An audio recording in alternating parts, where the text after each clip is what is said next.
Hi, I'm John Green. Welcome to my salon. This is Mental Floss Video, and did you know that the word cosmetic comes from a Greek word meaning adornment? Our English word came to be sometime around the 17th century. Anyway, that's the first of many fun facts about the surprisingly lethal history of makeup I'm going to share with you today.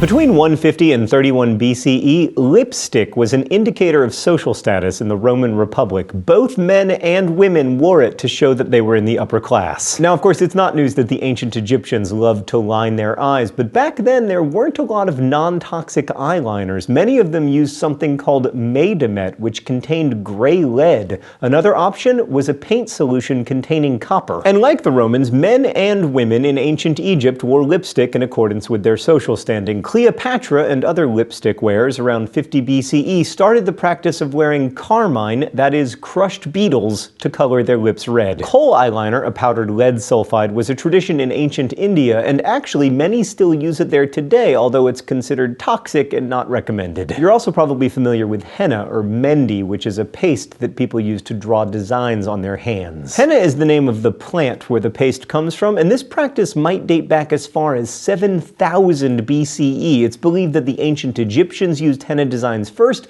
and then they exported them to India. It's often for celebratory occasions, but it also may have been used as a medicine in ancient times. Nowadays, this practice occurs in other countries too, including Bangladesh, Pakistan, and Sri Lanka. Nail polish has been around since about 3000 BCE. It probably started in China and then moved to Egypt, and people had multiple ways of dyeing their nails, like using gelatin or egg whites or beeswax. In general, lower classes were not allowed to wear the same color as royalty. There are a couple references to makeup in the Bible. In the second book of Kings, for instance, there's a mention of Jezebel painting her face, and Esther 2:12 reads, "The days of their beautification were completed as follows: 6 months with oil of myrrh and 6 months with spices and the cosmetics for women." Jumping forward to the Middle Ages, noble women in Europe had a few interesting methods to clear up their skin. Some would apply bat blood to their face, others might swallow arsenic. Couple quick side notes: do not swallow arsenic to try to make your zits go away. That is ineffective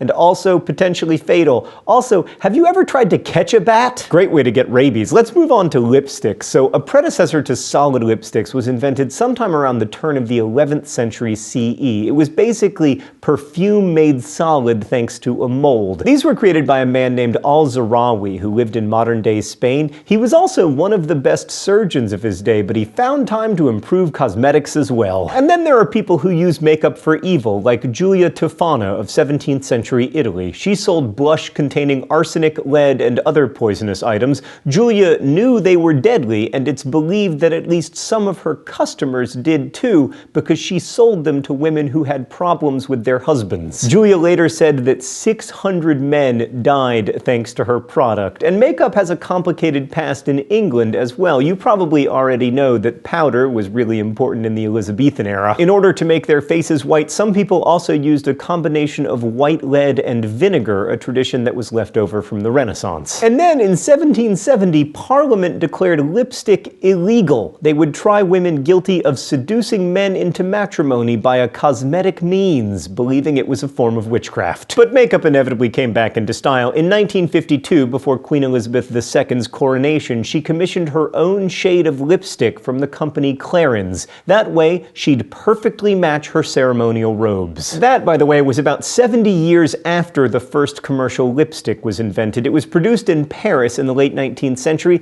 and the first one was made of beeswax, castor oil, and deer fat. At the beginning of the 20th century, it's believed that famous ballet dancers and actors were inspirations to women when it came to makeup style, and one of the celebrities was Sarah Bernhardt, a French actress who wrote a treatise about acting in 1923 with a whole portion on makeup. Speaking of entertainers, if we're going to talk about the history of makeup, we have to talk about Max Factor. That name might sound familiar because it's now a very popular makeup brand, but Max was a real man who lived from 1872 to 1938, and for years he was a makeup artist to actors, and he's the one who gets credit for coining the noun makeup. Factor had a huge influence on film makeup. He actually invented lip gloss, a way to make lips pop when film was in black and white. Another inventor of a popular makeup product, Eugene Rimmel, who created non-toxic mascara. Rimmel's father had a perfumery, and Eugene followed in his footsteps, and by the mid-19th century, he'd perfected his mascara formula. In fact,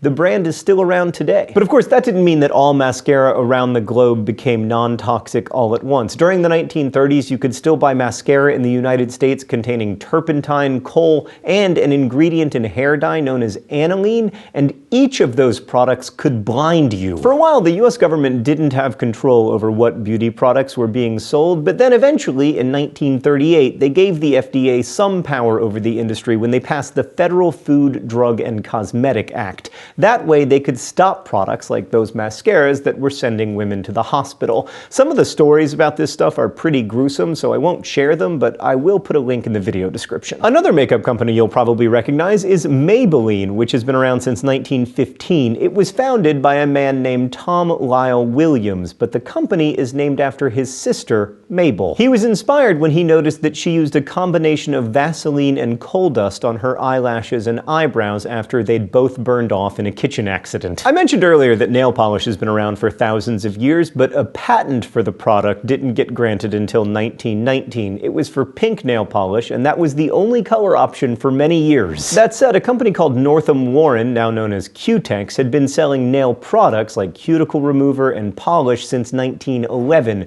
Their earnings rose from $150,000 in 1917 to $2 million in 1920. And competition in the cosmetics world has been going on for decades. Two of the most famous makeup moguls from around the 1910s were women named Elizabeth Arden and Helena Rubinstein. They both owned beauty salons blocks apart in New York City for about 50 years, but they never actually met each other. They do, however, get credited with the rise of cosmetics advertising because they used marketing to compete. Not every woman wore makeup by choice, by the way. Like during World War II, when women filled in for baseball players who were at war, the players were fined $50 if they were caught not wearing makeup off the field. And even years later, in the 1970s, women who were in the Marine Corps were issued makeup kits containing foundation, blush, eyeshadow, and lipstick, and they had to wear it when they were in uniform, including at boot camp. And finally, I returned to my salon to tell you about the origins of the popular makeup store Sephora. The shop first opened in 1969 as a perfumery in Paris. It was the first store to bring fragrances out from behind the counter and allow regular customers to interact with them, and is yet another example of how deeply intertwined the worlds of perfume and makeup have been in the history of business.